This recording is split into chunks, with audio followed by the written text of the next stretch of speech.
നിനക്ക് എന്താമോ നല്ലൊരു ചൊവ്വാഴ്ചയായിട്ട്? ഇതെന്താന്നറിയോ? ആ, എന്നാ പറയ്. എൻ്റെ അച്ഛൻ്റെ ജാതകല്ലേ, അതാണല്ലോ നീ ഇത്ര ഒച്ച ഉണ്ടാക്കിയത്. ദേ രാവിലെ തന്നെ അച്ഛനെ വിളിക്കില്ലേ? പിന്നെ എന്നെ ഉറക്കം കളഞ്ഞാൽ കെട്ടിപ്പിടിച്ച് ഉമ്മ വെക്കണം തന്നെ ഞാൻ. ഇതിലെന്താന്ന് അറിഞ്ഞു കഴിഞ്ഞാ ചിലപ്പോ കെട്ടിപ്പിടിച്ച് ഉമ്മയൊക്കെ തന്നൂന്നിരിക്കും. എന്താ അത്? എടാ, CB സ്റ്റീൽസിന്റെ മാനേജർ പോസ്റ്റിലേക്ക് നിനക്കുള്ള ഇന്റർവ്യൂ കാർഡാണ്. എനിക്കോ?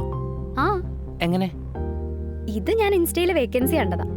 പിന്നെ ഞാൻ വേറൊന്നും ആലോചിക്കാൻ നിന്നില്ല. നിന്റെ CV ഞാൻ തന്നെ അവർക്ക് അയച്ചു. നീ ആയിട്ട് എന്തായാലും ഒന്നും ചെയ്യുന്നില്ലല്ലോ. പിന്നെ ഇന്റർവ്യൂ കാർഡിൽ CVക്ക് സ്പെഷ്യൽ മെൻഷനിങ് ഉണ്ട് മോനെ. അതിന്റെ ചിലവ് വേറെ വേണം.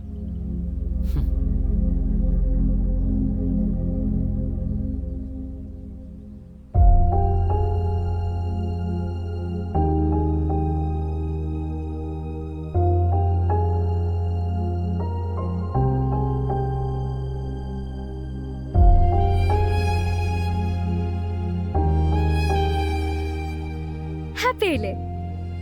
പിന്നെ ഹാപ്പി. ഞാനെന്നിത് അമ്മയെ വിളിച്ചെന്ന് പറയട്ടെ. എടി, ഇന്റർവ്യൂ കാർഡല്ലേ, കെട്ടിക്കഴിഞ്ഞ അവരോട് വിളിച്ച് പറഞ്ഞാൽ പോലെ, വെറുതെ എന്തിനാ? എടാ, ഇതെന്തായാലും കിട്ടുമെന്ന് എന്റെ മനസ്സ് പറയുന്നു. പിന്നെ നീ എന്തെങ്കിലും ശ്രമിക്കുന്നുണ്ടെന്ന് അവരും കൂടെ ഒന്ന് അറിയട്ടെ.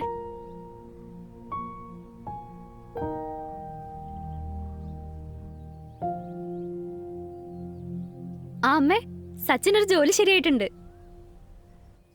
അല്ല, ശരിയായോന്ന് ചോദിച്ചാ ശരിയായ പോലെയാ. CV-യിലൊക്കെ അവർ നല്ല ഇംപ്രസ്ഡ് ആണ്. കമ്പനി ഇവിടെ അടുത്ത് തന്നെയാ. കൺഫേം ആയി കഴിഞ്ഞാൽ ഒരു 6 മാസമൊക്കെ ട്രെയിനിങ് ഉണ്ടാവും. പിന്നെ അവർ പെർമനന്റ് ആക്കും. എൻ്റെ അമ്മ, അവരുടെ സ്റ്റാർട്ടിങ് സാലറി തന്നെ 30,000 ഒക്കെ ആണെന്നാ ഞാൻ കേട്ടെ. ആ അമ്മേ, ചേച്ചി വിളിക്കുന്നുണ്ട്. ഞാൻ വിളിച്ചാ മതിയോ? ഏയ്, ഒന്നുമില്ല. ആ ചേച്ചി, സച്ചിനൊരു ജോലി ശരിയായി. ആ, ഇവിടെ അടുത്ത് തന്നെയാ.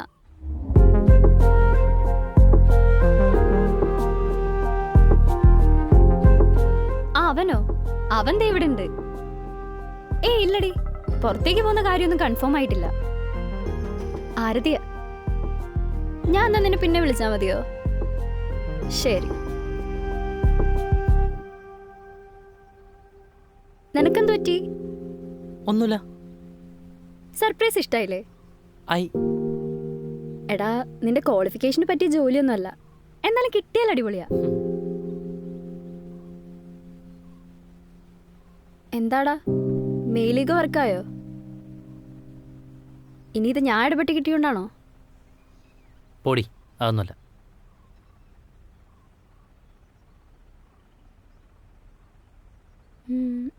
എന്നാ നീ പോയി ഫ്രഷ് ആവ്. ഞാനിന്ന് എന്തായാലും ലീവാ. നമുക്ക് പുറത്തുപോയി കുറച്ച് പർച്ചേസ് ഒക്കെ ചെയ്തിട്ട് വരാം. ഇന്റർവ്യൂവിന് പോകുമ്പോൾ കുറച്ച് കളറായിട്ടൊക്കെ പോണ്ടേ?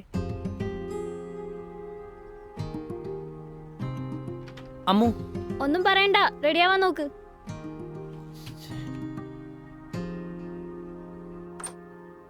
എന്തൊരു ബ്ലോക്കല്ലേ, ഒടുക്കത്തെ മഴയും.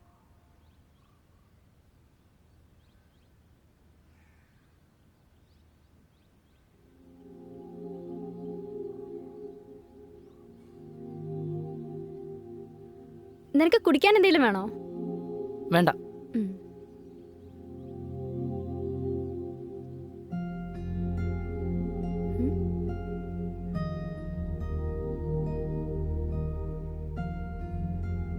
എടാ, നിനക്കെന്താ പറ്റിയേ? ഹേയ്, ഞാൻ കുറേ നേരം കൊണ്ട് ശ്രദ്ധിക്കുക. നീ ഇവിടെങ്ങും അല്ല. എന്തേലും പ്രശ്നം ഉണ്ടെങ്കിൽ പറയ്. എടി, എനിക്ക് ഈ ജോലിക്ക് പോകാൻ താല്പര്യമില്ല. എന്താ? എടി, എനിക്കിത് വർക്കാവില്ലടി. പിന്നെ നീ എന്താ ഉദ്ദേശിക്കുന്നേ? ഒരു പണിക്കും പോകാതെ ഇവിടെ ഇങ്ങനെ ഇരിക്കാന്നോ? എന്റെ അച്ഛൻ നിനക്കൊരു ജോലി ശരിയാക്കി തന്നു, അത് നിനക്ക് പിടിച്ചില്ല. എന്നാ പിന്നെ പുറത്തെവിടെയെങ്കിലും പോവാന്ന് വെച്ച് കഴിഞ്ഞാ അതും പറ്റത്തില്ല. പിന്നെ എന്താ നിന്റെ ഉദ്ദേശം? എത്ര കഷ്ടപ്പെട്ടാന്നറിയോ ഞാൻ ഇത് ഈ ഇന്റർവ്യൂ വരെ കൊണ്ടെത്തിച്ചേ? ഞാൻ പറഞ്ഞോ എന്ത്? എനിക്ക് ഈ ജോലി വേണമെന്ന് നിന്നോട് ഞാൻ പറഞ്ഞോ? ഇല്ലടാ, എല്ലാം എന്റെ മാത്രം തെറ്റാ. ഒരു പണിയും ഇല്ലാഞ്ഞിട്ടും നിന്നെ കെട്ടാനായിട്ട് എന്റെ വീട്ടിൽ കൺവിൻസ് ചെയ്തില്ലേ? അങ്ങനെ എല്ലാം എന്റെ മാത്രം തെറ്റാ. നീ ഒരു പണിക്കും പോണ്ടടാ, ഇങ്ങനെ വീട്ടിലിരുന്നോ. അമ്മു, അങ്ങനെയല്ല. നീ എനിക്ക് പറയാനുള്ളൊന്നും കേക്ക്. ചുമ്മാ കുറെ ഉടായിപ്പ് ന്യായം പറയാനാണെങ്കിൽ എനിക്ക് കേൾക്കണമെന്നില്ല. അമ്മു, എനിക്കൊരു യൂട്യൂബ് ചാനൽ തുടങ്ങിയാൽ കൊള്ളുന്നുണ്ട്. എടി വർക്കാവും, എനിക്ക് നല്ല കോൺഫിഡൻസ് ഉണ്ട്. കോൺഫിഡൻസ്? എടാ നിനക്ക് കുറച്ചെങ്കിലും കോമൺ സെൻസ് ഉണ്ടോ? കുറെ കാലം സിനിമയുടെ പുറകെ പോയി, ഇപ്പൊ ദേ അടുത്തത്. ജീവിക്കാൻ നീ കണ്ടുപിടിച്ച ജോലി ഇതാണോ? അമ്മു, അങ്ങനെയല്ല, എനിക്കൊരു കുക്കിംഗ് ചാനൽ തുടങ്ങിയാൽ കൊള്ളുന്നുണ്ട്. നീ എൻ്റെ ഫുഡിൻ്റെ സ്റ്റോറി കാണാറുള്ളൂ അല്ലേ? എടാ ചുമ്മാ നേരം പോക്കിന് ഇൻസ്റ്റയിലും വാട്സപ്പിലൊക്കെ സ്റ്റോറി ഇടുന്ന പോലെയാണോ ഇത്? എനിക്കറിയൂല, നീ എന്താന്ന് വെച്ചാ ചെയ്. പക്ഷെ എന്നോട് ഇനി ഒന്നും പറയാൻ വരണ്ട.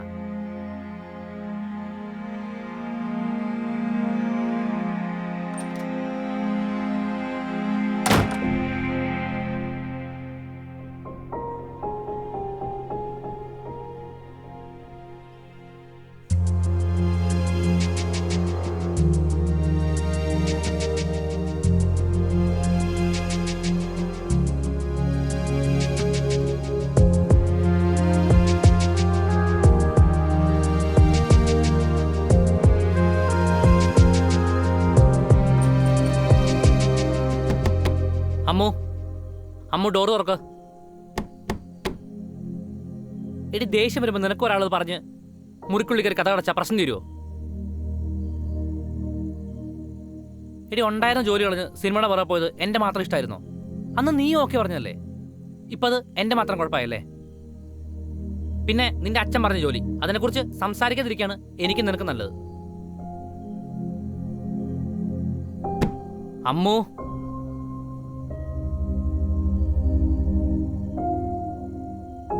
നീ നോയിക്കോടി, നാളെ തന്നെ ഒരു ആശാരിനെ വിളിച്ച് ഈ വീട്ടിലെ എല്ലാ കഥകിന്റെയും ലോക്കിയാൻ ഒരു കളയും.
എടി ദേഷ്യം വരുമ്പോൾ നിനക്ക് ഒരാളത് പറഞ്ഞ് മുറിക്കുള്ളി കയറി കഥ കടച്ചാ പ്രശ്നം തീരുവോ?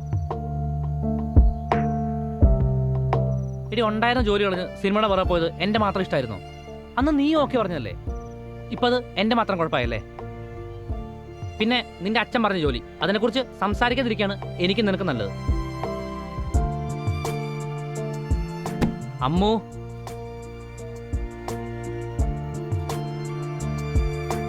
നീ നോയിക്കോടി, നാളെ തന്നെ ഒരു ആശാരിനെ വിളിച്ച് ഈ വീട്ടിലെ എല്ലാ കഥകിന്റെയും ലോക്കിയാൻ ഒരു കളയും.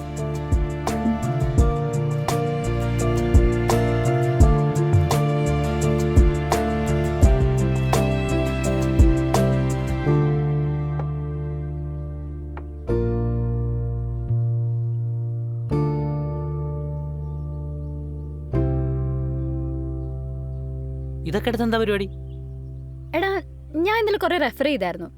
ഇതുപോലുള്ള ട്രഡീഷണൽ പാത്രങ്ങളിൽ കുക്ക് ചെയ്യുമ്പോഴാണ് കൂടുതൽ വ്യൂസ് കിട്ടുക. എന്ത്? എടാ അതായത് ഇതുപോലത്തെ മൺചട്ടി, തടിയുടെ തവി, ഇതിലൊക്കെ ഷൂട്ട് ചെയ്ത് കഴിഞ്ഞാൽ കുറച്ചുകൂടെ റീച്ച് കിട്ടും. നിനക്കെന്താ? ഞാൻ ആ ജോലിക്കൊന്ന് തീരുമാനിച്ചു. എടാ നീ ഇന്നലെ കുറെ ആഗ്രഹിച്ചല്ലേ യൂട്യൂബ് ചാനൽ തുടങ്ങുന്ന കാര്യമൊക്കെ പറഞ്ഞേ? ഇഷ്ടപ്പെട്ടാ ചെയ്യുമ്പോൾ കഷ്ടപ്പാടറിയില്ല. അപ്പൊ നീ നിനക്ക് ഇഷ്ടമുള്ളത് ചെയ്യുന്നു, ഞാനതിന് നിന്റെ കൂടെ നിൽക്കും. എടി എന്നാലും എടാ ഒരു മിനിറ്റ്.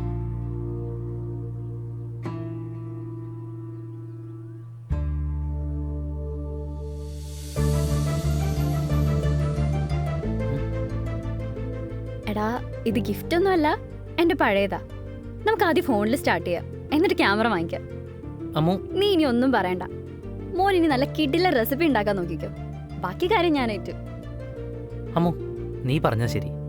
നമ്മൾ നമ്മുടെ ലൈഫ് തുടങ്ങിയിട്ടുള്ളൂ. ഒരു സ്ഥിര വരുമാനം നമുക്കിപ്പോൾ വേണ്ടത്. എടാ അതുകൊണ്ട് ഞാൻ ആ ഇൻ്റർവ്യൂവിന് പോകുന്നു, ജോലിക്ക് ജോയിൻ ചെയ്യുന്നു, എന്നിട്ട് നമ്മൾ നമ്മുടെ ഡ്രീം ട്രിപ്പ് പോകുന്നു. ഓക്കെ? എടാ എന്നാലും അത് നീ ഒന്നും പറയണ്ട. ഞാനെന്തായാലും ആ ജോലിക്ക് വന്ന് തീരുമാനിച്ചു.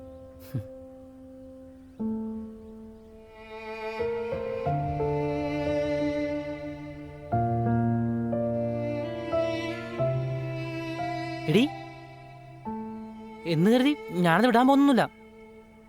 ഒഴിവ് ദിവസം പൂർവാധി ശക്തിയോടെ ഞാൻ തിരിച്ചു വരും. അന്ന് നീ ആയിരിക്കും എൻ്റെ വരാം. ഓക്കെ? തിരിച്ചു കൊല്ലും ഞാൻ. വാ.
കല്യാണം രണ്ട് ഹൃദയങ്ങളുടെ ഒന്നിക്കൽ മാത്രമല്ല, രണ്ട് വ്യത്യസ്ത ലോകങ്ങൾ തമ്മിലുള്ള സൗഹൃദം കൂടിയാണ്.